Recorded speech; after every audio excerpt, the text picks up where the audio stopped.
in echter Gemeinschaft leben. Stellt euch vor, es ist eigentlich unglaublich.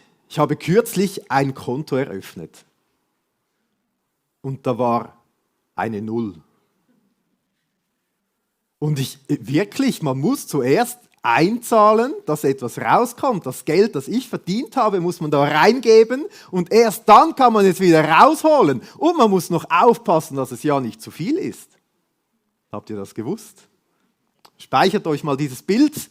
Jetzt gehen wir hinein in dieses Thema, in echter Gemeinschaft leben. Johannes hat mega viel dazu zu sagen, ist super spannend. Wir schauen zuerst, er spricht über die himmlische Familie. Und wie es zu und her gehen sollte, weil es ist nicht immer alles himmlisch in dieser Familie. Er spricht ganz praktisch darüber, wie Gemeinschaft funktioniert, gelingen kann. Und er spricht auch darüber, was das mit unserem eigenen Herzen zu tun hat. Das sind so diese 3 Themen in diesem Text. Und wir gehen heute in diesen Text hinein. Wir haben am letzten Sonntag den Start gehört aus dem 1. Johannes, 1. Kapitel. Da gab es eine Einführung. Und dann im Vers 5 hat Johannes gesagt, und das ist jetzt die Botschaft. Und dann kommt so das erste Thema. Und wir gehen heute dort hinein im 3. Kapitel. Dort heißt es wieder, und das ist die Botschaft. Und dann kommen diese Gedanken über diese Gemeinschaft.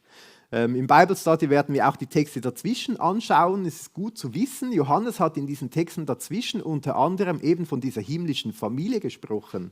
Er hat davon gesprochen, dass Leute, die an Jesus glauben, die an Gott, den Vater glauben, ja Geschwister sind untereinander, Brüder und Schwestern, dass es so diese Familie gibt. Und jetzt sagt er, und ich habe eine Botschaft für euch. Ihr habt diese schon von Anfang an gehört. Er sagt ihnen, es ist eigentlich nichts Neues. Vielleicht sitzt sie auch hier und denkt, ja, was ihr heute hört, habe ich ja schon mal gehört. Aber offensichtlich ist es Johannes so wichtig, weil er spürt, dass es nicht ein Thema ist, wo es ums Wissen geht, sondern wo es um den Alltag geht, um das alltägliche Leben. Und dort ist oft Dinge, die wir wissen, nicht so einfach umzusetzen. Es ist wichtig, dran zu bleiben. Er sagt auch, das ist die Botschaft, die ihr von Anfang an gehört habt. Das ist ein bisschen theologisch. Die Botschaft, fast das gleiche Wort wie Evangelium. Und man merkt so, dass das eigentlich die frohe Botschaft, die wir haben mit Gott und das Leben miteinander in Gemeinschaft, dass das ganz eng zusammen verknüpft ist, dass das eigentlich zusammengehört, dass das eine nicht ohne das andere geht. Und so sagt er eigentlich, das ist der Kern, das gehört zu uns dazu, zum Christsein dazu, das, was ich euch heute sage in diesem Text. Und es ist wichtig, dass ihr genau hinhört, weil es geht darum, dass ihr euch untereinander liebt. Genau. Ist nicht wahnsinnig Neues, oder? Aber Jesus hat schon gesagt, dass die Liebe schnell erkalten kann. Und er warnt sogar, aufmerksam zu sein. Und deshalb ist es wichtig, dass wir dieses Thema immer wieder hervornehmen und darüber nachdenken, weil so schnell erkaltet die Liebe. Und wir leben Gemeinschaft, wir leben in der Familie, wir haben Beziehungen. Und es geht plötzlich um Organisatorisches, ums Programm, um alles drum und dran, aber nicht mehr ums Herz und um die Liebe. Und da wollen wir eintauchen in diesen Text zusammen. Das ist im 1. Johannes Kapitel 3, ab Vers 11. Ihr könnt hier vorne mitlesen, die Bibel aufschlagen. Wer zu Hause sitzt im Livestream, hat einen Vorteil, kann man gleich jetzt hervornehmen. 1. Johannes 3, Vers 11. Ich lese diese ersten Verse. Da werden 2 Vorbilder präsentiert, 2 Beispiele gegeben. Denn dies ist die Botschaft, die ihr von Anfang an gehört habt, dass wir einander lieben sollen. Das ist auch spannend, Johannes sagt, zuerst geht es um diese Liebe unter den Glaubensgeschwistern. Das ist eigentlich das Thema, das er hier anspricht. Nicht die Liebe zu allen oder sogar zu den Feinden, darüber hat Jesus ja auch geredet. Er sagt zuerst zu euch untereinander in der Gemeinde. Jetzt kommen diese Beispiele. Nicht wie Kain sollen wir sein, der aus dem Bösen war und seinen Bruder ermordete. Und weshalb ermordete er ihn? Weil seine Werke böse waren, die seines Bruders aber gerecht. Wundert euch nicht, Brüder oder Geschwister, wenn die Welt euch hasst. Wir wissen, dass wir aus dem Tod in das Leben hinübergegangen sind, weil wir die Brüder lieben. Wer nicht liebt, bleibt im Tod. Jeder, der seinen Bruder hasst, ist ein Menschenmörder. Und ihr wisst, dass kein Menschenmörder ewiges Leben bleibend in sich hat. Und hieran haben wir die Liebe erkannt, dass er für uns sein Leben hingegeben hat. Auch wir sind schuldig, für die Brüder das Leben hinzugeben. Das ist dieser erste Abschnitt. Und es ist so spannend. Der Schreiber dieses Briefes, Johannes, schreibt diesen Gemeinden und er sagt, schaut mal zuerst, wie es bei euch zu und her geht. Unter euch Geschwistern, Glaubensgeschwistern. Ist da diese Liebe? Und dann kommt er mit diesem krassen Beispiel. Und vielleicht hast du jetzt gedacht, als wir das gelesen haben, stopp. Jetzt spricht er von der Liebe unter uns in der Kirche und Gemeinde und so. Und jetzt kommt er mit dem Beispiel von dem Kain. Der ist ja ein Mörder. Also das hat ja nichts mit uns zu tun. Der übertreibt jetzt gerade ein bisschen, finde ich, oder? Schreibt er von diesem Kain und schreibt, dass der wie aus dem Bösen war. Hä? Was hat das jetzt mit uns zu tun?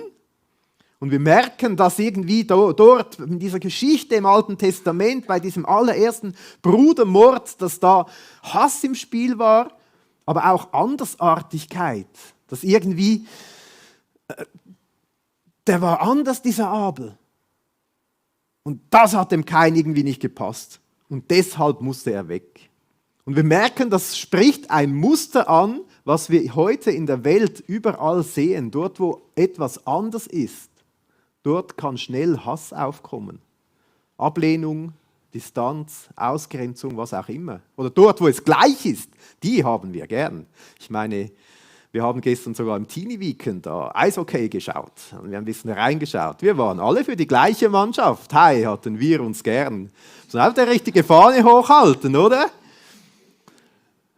Oder ein anderes Beispiel. Ich habe beim Vorbereiten zurückgedacht an die Corona-Zeit. Und ich finde, so hat uns als Gesellschaft den Spiegel vor die Augen gehalten, oder?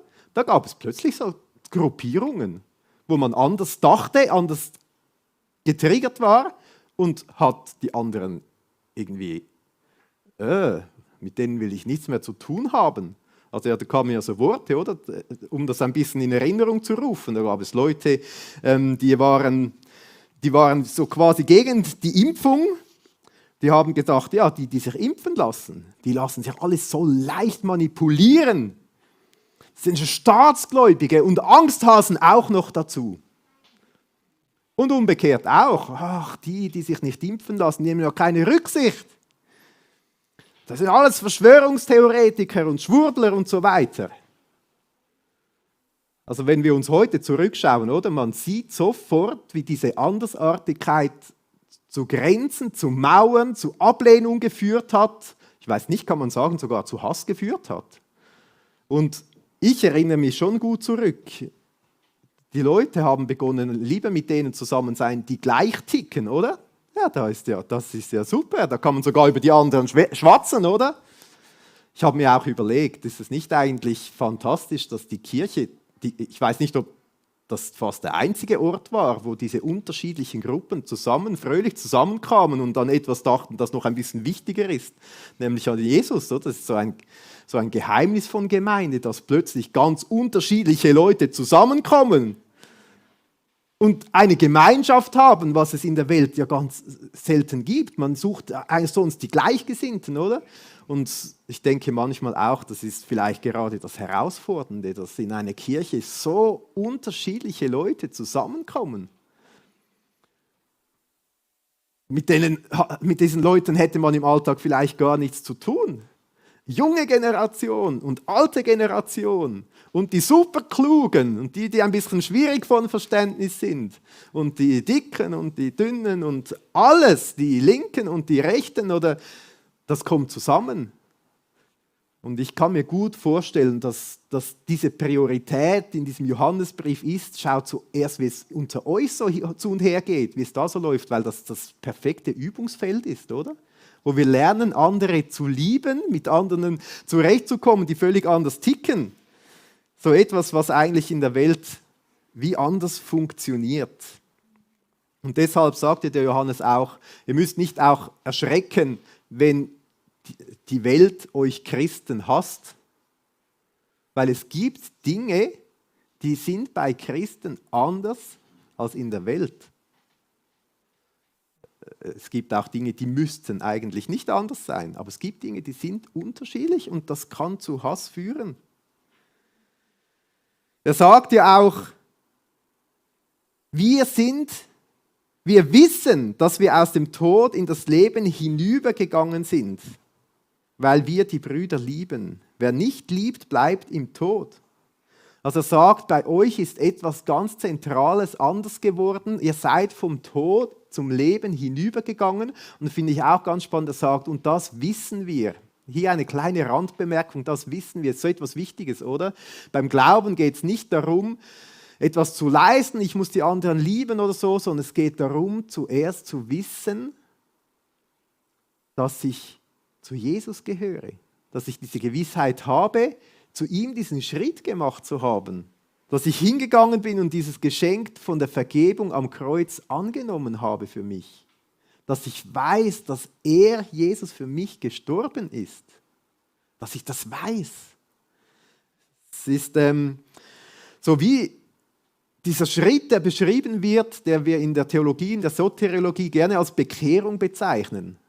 Der Glaube wächst und irgendwann komme ich an den Punkt, wo ich sage, ich will diesen Jesus in mein Leben aufnehmen, so wie es in Johannes 1, Vers 12 beschrieben ist. Ich nehme Jesus in mein Leben auf und werde ein Kind Gottes und gehöre neu zu dieser Familie. Und Johannes sagt, das wissen wir. Das ist etwas, das so wie die Grundlage ist von allem. Und jetzt sagt er, weil wir eben das wissen, dass wir zur Familie von Gott gehören, ist auch etwas anders geworden. Und zwar wollen wir so in dieser Familie miteinander umgehen, wie es auch der Familie von Gott entspricht. Und das hat eben ganz viel damit zu tun, dass wir einander lieben. So sagt es Johannes ein ums andere Mal in diesem Abschnitt. Und ich finde es auch so krass, er macht es ja völlig schwarz-weiß, oder?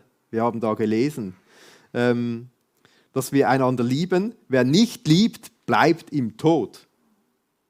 Ich finde das manchmal, ich weiß nicht, wie es dir geht, mir kommen schon auch Momente in den Sinn, wo ich nicht so liebevoll bin oder Dinge nicht aus Liebe tue. Und er sagt, oh, Achtung, Achtung, wenn da keine Liebe ist, dann ist er da nur tot. Oder umgekehrt gesagt, wir wissen, dass wir eine neue Familie sind bei Gott, dass wir geliebt, dass wir angenommen sind und daraus sollte ja automatisch auch ein anderes Verhalten kommen. Und gerade weil das so schwierig ist, nimmt Johannes dieses Thema auf. Und er erinnert uns an diese Geschichte von Kain und er sagt, er war ein Mörder, aber wenn jemand seinen Bruder, seine Schwester in der Gemeinde hasst, ist er auch ein Menschenmörder. Und wir haben diese Worte von Johannes im Kopf, diese Worte von Jesus im Kopf, die Johannes sich auch erinnert hat, wo Jesus sagt, ja, es heißt im Gesetz, du sollst nicht töten, aber nur schon, wenn du deinen Bruder einen Dummkopf nennst, hast du innerlich Mord begangen. Und wahrscheinlich deshalb nimmt Johannes dieses krasse Beispiel von Kain, um aufmerksam zu machen, hey, es ist ein mega wichtiges Thema und es beginnt in unserem Herzen. Aber er hat auch die zweite Person genannt, wo wir hinschauen. Er hat nicht nur diesen Kain genannt, sondern er hat gesagt, es gibt auch eine andere Art, wie man miteinander umgehen kann. Eine andere Art, wie Liebe funktionieren soll. Und er hat dieses Beispiel von Jesus gebracht. Hierin haben wir die Liebe erkannt, dass er für uns sein Leben hingegeben hat. Auch wir sind schuldig, für die Brüder das Leben hinzugeben. Jetzt kommt Jesus ins Spiel. Johannes sagt, Kain ist das schlechte Beispiel. Aber wir haben auch ein anderes Beispiel, wir haben Jesus. Und Jesus ist in diese Welt gekommen und hat eine andere Art von Liebe geprägt. Die war nicht abhängig, vielleicht an diesem Punkt ist es wichtig, uns zu fragen, ja, was ist unsere Definition von Liebe? Wie funktioniert Liebe überhaupt? Oder?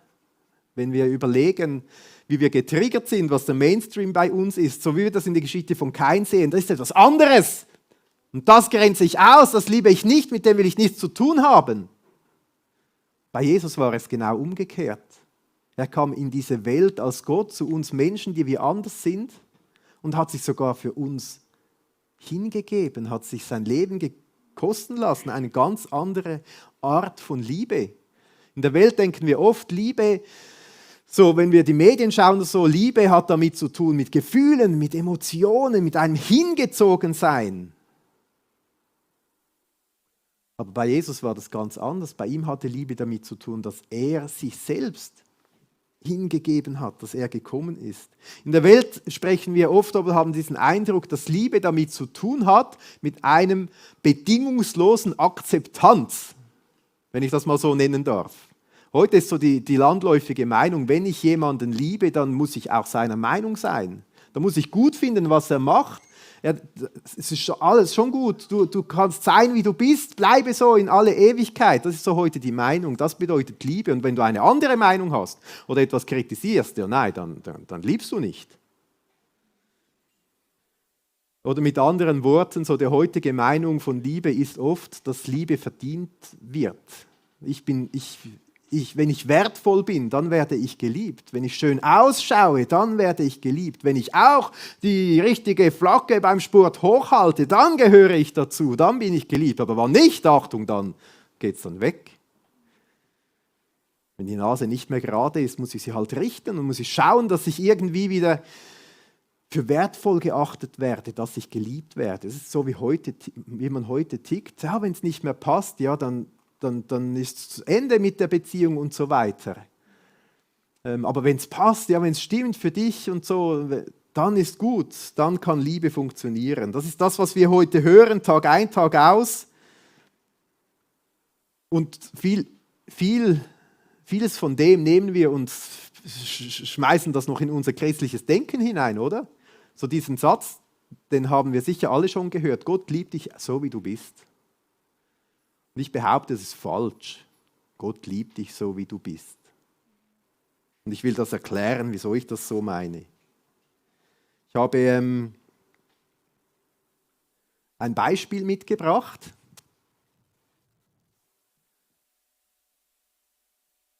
Das ist mein Kuschelhäsli, als ich Kind war. Ich habe das nicht mehr bei mir im Bett. Meine Kinder haben das jetzt. Und ich muss ehrlich sagen, es hat ein bisschen einen Geschmack bekommen. Es ist ein bisschen verbraucht. Es war mal relativ weiß, mindestens an bestimmten Stellen. Es hatte so Schnurrhaare. Es war einmal ein bisschen stabiler noch. Also ich muss ehrlich sagen, wenn ich das verkaufe auf Ricardo oder so, ist so der Wert. Vielleicht hat jemand Erbarmen und macht einen Franken oder so, oder? Aber für mich hat es einen unglaublichen Wert. Also vor allem als Kind hat es einen unglaublichen Wert. Ich wollte es bis jetzt noch nicht weggeben. Und zwar, weil ich es liebe, hat es diesen Wert, oder? Weil ich es gern habe, weil es mein Kuschelhäschen ist. Darum hat es diesen unglaublichen Wert. Und das ist die Liebe, wie sie bei Gott funktioniert. Wir müssen nicht zuerst etwas bringen, etwas leisten, gerade Nase machen, gute Taten, alle lieben oder so. Und deshalb hat er uns lieb. Sondern weil er uns so unglaublich liebt, sind wir so wertvoll. Das macht uns wertvoll, dass Gott uns unendlich liebt. Und zwar bedingungslos. Das ist ein ganz anderer Ansatz. Oft denke ich, die Menschen denken, Gott liebt mich gar nicht. Das ist, weil man das falsche Vorstellung von Liebe hat. Ja, logisch liebt er mich nicht, weil ich kann ja nicht so perfekt leben, wie er will. Ich kann das nicht alles bringen. Im Leben läuft ja manchmal schief. Ich mache die Dinge nicht so gut. Wie sollte Gott mich lieben? Muss man überlegen, bei Gott funktioniert die Liebe anders. Er liebt mich unglaublich. Einfach mal von Anfang an völlig bedingungslos. Und das will Johannes hier auf den Punkt bringen. Hier drin haben wir diese Liebe erkannt, dass Jesus sein Leben hingegeben hat. Das hat er ja gemacht. Das ist eine Zeit schon her. Wer war vor 2000 Jahren schon auf der Welt? Keine Meldungen, habe ich schon gedacht. Jesus hat das schon gemacht, bevor wir geboren wurden für uns. Da konnten wir noch gar nichts dazu beitragen. Im Römer heißt es sogar, dass Jesus für uns am Kreuz gestorben war, als wir noch Sünder waren, als wir quasi noch Feinde waren. Wir haben ja überhaupt nichts gebracht. Das ist die Liebe, wie sie bei Gott funktioniert. Ganz anders als in der Welt, oder? Und das macht ganz viele Räume auf. Ich habe am Anfang von diesem Konto erzählt. Das wäre typisches menschliches Denken. Ich mache bei Gott ein Liebeskonto auf und beginne darauf einzuzahlen. Und dann kann ich auch ein bisschen Liebe von ihm nehmen. Aber bei Gott ist es völlig umgekehrt. Er hat am Kreuz unser Liebeskonto eröffnet. Und da steht nicht eine Null, sondern es ist übervoll. Das ist von Anfang an übervoll. Ich würde sagen, Gott liebt dich nicht, wie du bist, sondern Gott liebt dich, weil du bist. Gott liebt dich, weil du bist. Und das bringt auch super Raum für Veränderung. Bei Gott ist zu Liebe gehört auch Veränderung. Uns ist das eigentlich völlig bewusst, auch wenn wir es nicht gerne hören oder haben. Man muss ja alles tolerieren, akzeptieren, wie es ist, oder? Aber bei Gott ist ganz viel Veränderung mit drin. Und bei uns völlig logisch auch. Also wenn ich meine Kinder, als sie auf die Welt gekommen sind, ich habe sie von Anfang an richtig geliebt. Aber wie blöd wären Eltern, wenn ihr Erziehungsziel ist, dass die Kinder mit 20 immer noch in die Windel scheißen und Schoppen trinken. Und Gott ist auch so. Er liebt und schafft Raum für Veränderung, weil es gut ist, weil das da einen Platz hat, weil das dazugehört. Und deshalb sagt Johannes auch wir sind schuldig, für die Brüder das Leben hinzugeben. Im kleinen Alltag von diesem Liebeskonto zu nehmen und weiterzugeben. Jetzt wird Johannes ganz praktisch. Wir lesen den nächsten kurzen Abschnitt, den zweiten von 3 heute. Und vielleicht denkst du jetzt, ja, aber wie soll das ganz praktisch funktionieren? Und da sagt Johannes einiges dazu. Verse 17 bis 18.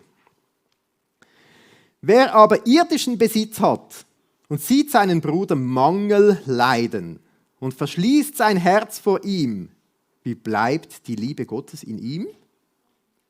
Kinder, lasst uns nicht lieben mit Worten noch mit der Zunge, sondern in Tat und Wahrheit. Damals waren viele Leute wirklich arm. Und offensichtlich haben die das gemerkt, aber haben einander gar nicht geholfen. Und das Spannende ist, dass dieser Johannes betont, siehst du dein Geschwister, siehst du den Mangel, siehst du, wo es irgendetwas schlecht läuft.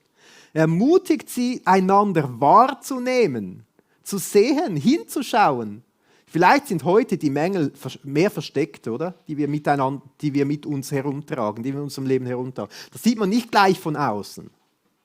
Aber auch heute gibt es viele Mängel, die wir mit uns herumtragen. Es ist auch spannend, Johannes sagt nicht, du hast es gesehen, weil dein Geschwister ist ja gekommen und hat dir alles gesagt. Sondern einfach die Augen aufmachen und sehen, da gibt es Mängel. Vielleicht haben die Leute gedacht, ja, Recht hat der, soll der mal sagen. Die Leute sollen mich mal anschauen, die Leute sollen mich mal wahrnehmen, die Leute sollen mal meine Mängel sehen und mich fragen. Aber er sagt, siehe du hin, sieh mal du zum Nächsten. Nicht so, sondern in die andere Richtung. Jeder von uns ist aufgerufen, hinzusehen beim anderen. Und dort auch bereit sein, Mangel wahrzunehmen. Ich finde es auch spannend, woraus das Ganze kommt, oder? Jesus hat uns angesehen. Er hat unseren Mangel gesehen. Er hat sein Leben für uns hingegeben. Und deshalb kann ich auch bereit sein, dem anderen hinzusehen, selbst wenn er nicht meinen Mangel sieht. Das ist ein Bild dazu, wenn ich zum Arzt gehe und ich habe eine Krankheit, dann erwarte ich vom Arzt ja nicht, dass er sagt, ja, schön, wie du bist, lebe weiter, wie du bist, ist alles gut und wenn du morgen tot bist, ist mir egal. Sondern ich erwarte vom Arzt, dass er meine Krankheit sieht und benennt und mir dann auch hilft damit.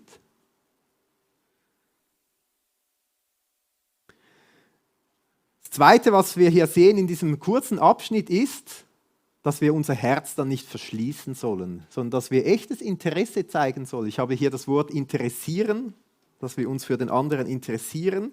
Das Herz verschließen, wie das da im altgriechischen Text heißt, bedeutet es, dass wir die Eingeweide nicht verschließen sollen. Also dass es unser Innerstes berühren soll. Das Herz gehört natürlich dazu, aber alles im innersten Mensch. Vielleicht könnte man so banal, weltlich sagen, ja, wenn Leute anders ticken, ja, da kommen oft so Sprüche, ja, die müssen halt mal arbeiten, soll sich mal Mühe geben, bla bla bla, was man alles tun sollte und man macht immer Grenzen. Und Johannes ermutigt uns aber, uns zu interessieren. Interessieren hat oft damit zu tun, nachzufragen und dann hinzuhören. Was ist schwieriger, zuhören oder selber sprechen?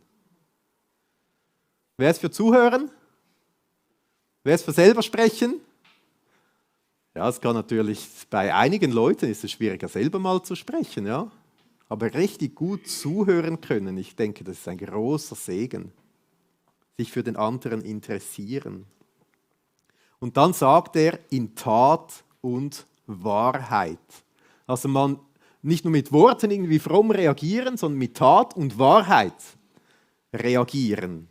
Das gibt das Wort wir. Das ist eine kleine Eselsbrücke, das ist etwas, was uns auszeichnen soll als Kirche oder als Christen, dass wir einander wahrnehmen, dass wir uns füreinander interessieren und dass wir angemessen reagieren.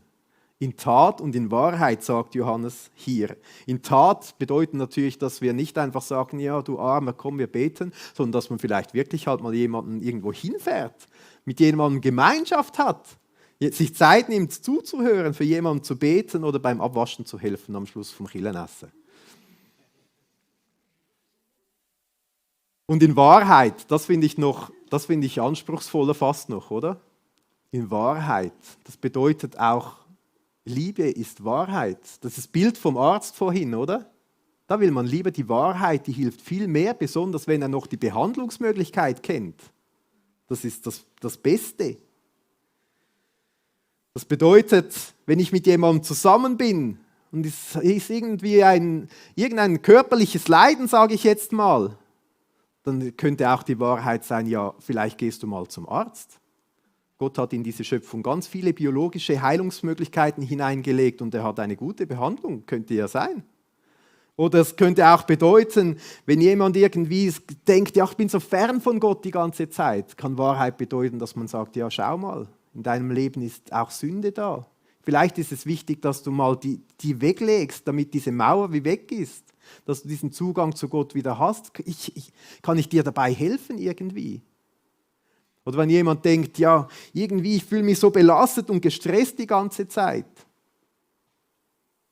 Aber Beziehungen sind nicht versöhnt. Kann ich dir irgendwie helfen, da einen Schritt vorwärts zu kommen, dass Vergebung möglich ist zum Beispiel? Tat und Wahrheit. Wahrheit kann manchmal schwierig zu sagen sein. Aber es ist das, was dann wirklich auch hilft. Oder das, was auch liebevoll ist. In Tat und Wahrheit. Die Bibel ermutigt uns, einander die Sünden zu bekennen. Nicht, weil wir uns schlecht machen sollen vor anderen, sondern damit die Wahrheit ans Licht kommt und wir es zusammen bei Gott ablegen können. Und es hat noch einen weiteren Aspekt, dass wir in Tat und Wahrheit, derjenige, der die Wahrheit ist, das ist Jesus. Das bedeutet auch, dass wir Jesus einladen können in diese Punkte, wo Wahrheit nötig ist und ihn bitten können zum Wirken, Kraft geben, führen und leiten.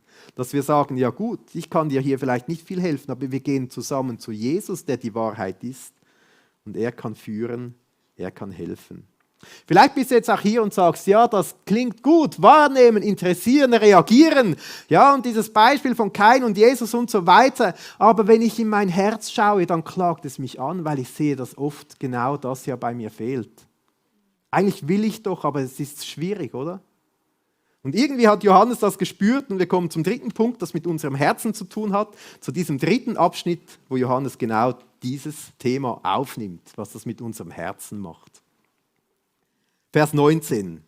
Hieran werden wir erkennen, dass wir aus der Wahrheit sind und wir werden vor ihm unser Herz zur Ruhe bringen. Dass, wenn das Herz uns verurteilt, Gott größer ist als unser Herz und alles kennt. Geliebte, wenn das Herz uns nicht verurteilt, haben wir Freimütigkeit zu Gott und was immer wir bitten, empfangen wir von ihm, weil wir seine Gebote halten und das vor ihm Wohlgefällige tun. Und dies ist sein Gebot, dass wir an den Namen seines Sohnes Jesus Christus glauben und einander lieben, wie er uns als Gebot gegeben hat. Und wer seine Gebote hält, bleibt in ihm und er in ihm. Und hieran erkennen wir, dass er in uns bleibt durch den Geist, den er uns gegeben hat. Wir werden ermutigt, in diesen wenigen Versen aus der Wahrheit zu leben. Wir erkennen, dass wir aus der Wahrheit sind. Mit anderen Worten, wenn unser Herz uns anklagt, wenn wir merken, es geht ja gar nicht, wir schaffen das doch nicht, es ist zu schwierig für uns, dann dürfen wir zuerst uns die Wahrheit vergegenwärtigen. Die Wahrheit, die Jesus selbst ist und die Wahrheit, die er über uns ausspricht. Dass wir uns nicht an unsere Gefühlen orientieren, nicht an unseren Erfahrungen orientieren, nicht an unseren Emotionen orientieren, dass wir uns nicht diese Meinung in den Kopf setzen, dass Gott uns liebt, weil wir eben andere lieben oder dass wir unser Liebeskonto selber bei Gott irgendwie auffüllen müssen, sondern dass wir uns an dieser Wahrheit festhalten. Jesus liebt bedingungslos. Er hat das Liebeskonto am Kreuz eröffnet. Und weil Jesus mich liebt, weil er ans Kreuz gegangen ist, weil er mir Vergebung schenkt, weil er auferstanden ist, ein neues Leben schenkt, darf ich ihm mein Herz hinhalten. Und wir lesen in der Bibel, wie er es nimmt und wie er es reinigt. Und das ist die Wahrheit über unser Herzen. Er nimmt das steinerne Herz heraus und setzt ein neues fleischernes Herz hinein, das auch bedingungslos lieben kann. Das ist die Wahrheit. Gott verändert unsere Herzen. An dieser Wahrheit dürfen wir uns festhalten. Wir merken, Gott ist größer als unser Herz. Er kann etwas mit unserem Herz machen. Von außen her etwas Göttliches. Er kann es heilen. Und das ist so das Schöne, wenn wir merken, dass unser Herz beginnt uns anzuklagen. Ich sollte doch, ich müsste doch und so weiter. Dann dürfen wir es Gott hinhalten. Und er bringt es zur Ruhe. Weil er sagt, es hängt nicht von dem ab, was dein Herz sagt, sondern was Gott über dich sagt. Was er in dein Herz hineinlegt. Und dann finde ich es so spannend, wie diese Klammer ist, wenn wir genau wissen, unser Herz ist ganz bei Gott und von ihm abhängig. Dann haben wir diesen freien Zugang zu Gott, Freimütigkeit zu Gott. Wir dürfen einfach so zu Gott kommen. Es gibt nichts, was uns davon abhalten kann jemals. Und am Ende dieser Verse hat es ja geheißen, und dann ist er in uns und wir in ihm und sein Geist in uns. Also das zeigt, dass eigentlich diese Verbundenheit mit Gott, dass darin ja dieser Schlüssel liegt. Von dort kommt alles. Und diese Dinge, die dann gestanden, die wir gelesen haben, die da stehen, wir dürfen einfach zu Gott kommen mit unseren Gebetsanliegen. Wir sind so in ihm verbunden, freimütig vor Gott. Wir sind in ihm und er ist in uns und wir können dann bitten und er wird die Gebete erhören. Er wird uns ermutigen. Wir haben gelesen, wir werden tun, was ihm gefällt. Es ist nicht so eine Bedingung, wenn wir tun, was ihm gefällt, dann wird er unsere Gebete erhören, sondern es ist mehr eine Begründung. Weil wir so in ihm sind und sowieso so unterwegs sind, wie es ihm gefällt und uns das wichtig ist, können wir einfach auch zu ihm reden und er wird wie ein liebevoller Vater unsere Gebete hören. Und wir können unseren Nächsten lieben wie uns selbst. Das ist eigentlich die Reihenfolge, das ist Johannes so wichtig, das ist die Frucht, die entsteht, oder? Ich gehe in diese Liebe von Gott hinein. Ich bringe ihm mein Herz. Es kommt dort zur Ruhe. Ich erfahre diese Liebe von ihm immer wieder neu und daraus wächst auch die Liebe zu den Geschwistern. Ich möchte das zum Schluss wie zusammenfassen. Ich habe mir überlegt, manchmal ist zu wenig Liebe da. Ganz offensichtlich. Jeder kennt das. In der Gemeinde, zu Hause in der Familie auch. Und ich habe mich gefragt, ob es damit zu tun haben könnte, ob es oft damit zu tun haben könnte, dass es nicht darum geht, dass ich mehr Liebe zum anderen haben muss, sondern dass meine Liebe zu Jesus erkaltet ist. Und ich nicht mehr von diesem Liebeskonto zehre. Und dass es vielleicht wichtiger wäre, zuerst mein Herz Gott hinzuhalten und mich in seine Liebe zu vertiefen, einzutauchen, auffüllen zu lassen, mir einen Schwamm hinzuhalten, der dann überfließen kann. Und daraus auch die Nächstenliebe fließen darf.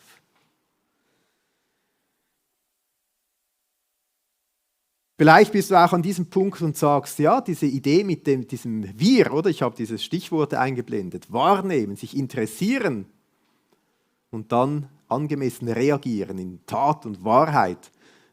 Ich möchte euch ermutigen, das ganz praktisch auch zu üben und zu trainieren und zu schauen, wie das geht. Vielleicht gerade heute. Wahrnehmen, vielleicht mal jemanden, ein Geschwister, ein Bruder, eine Schwester, jemanden wahrnehmen, den du gar noch nicht kennst. Nicht nur dort, wo immer alles gleich ist, sondern vielleicht gerade etwas anderes ist. Dich interessieren, mal eine Frage stellen. Wie geht es dir? Wo bist du dran? Den anderen wahrnehmen, auf den anderen zugehen. Oder das kann man auch zu Hause in der Familie trainieren, zum Beispiel sogar in der Ehe. Das ist spannend, mal zusammen hinzusitzen. Und den anderen, sich Zeit nehmen, um den anderen wahrnehmen, sich richtig zu interessieren. Da ist man vielleicht so lange verheiratet und denkt, man weiß schon alles. Vielleicht wieder neu sich interessieren. Ich möchte euch auch ermutigen, dieses Wir zu trainieren.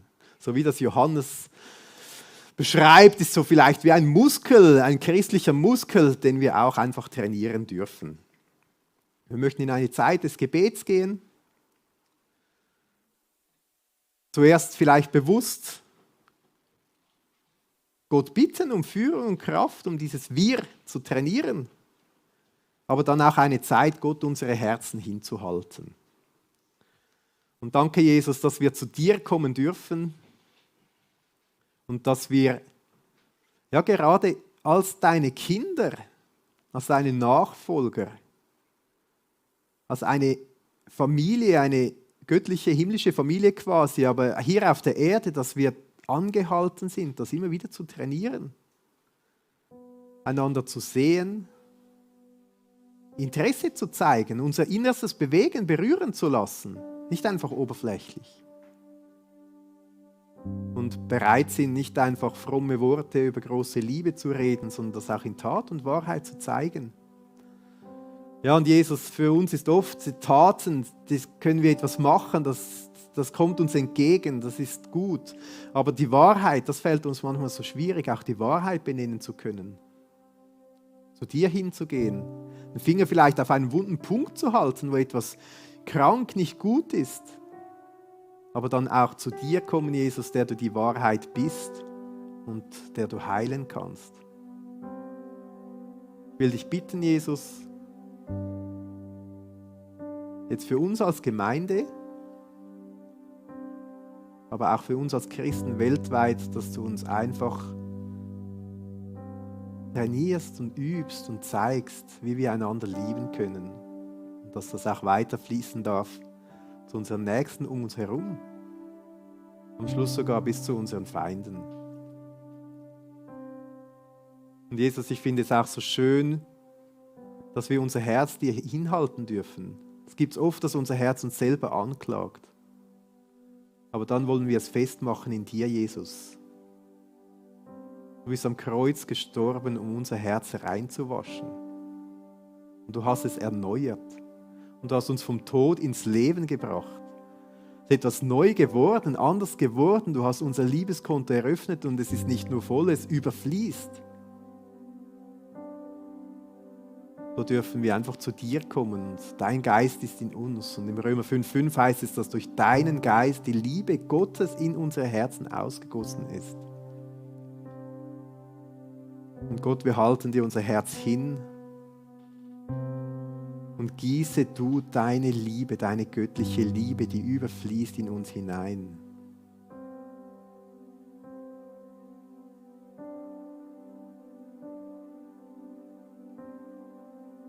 Weil wir so geliebt sind von dir, zeigt das, wie wichtig wir dir sind, welchen Wert wir haben. Du hast uns zuerst geliebt und von Anfang an. Danke, Jesus. Amen.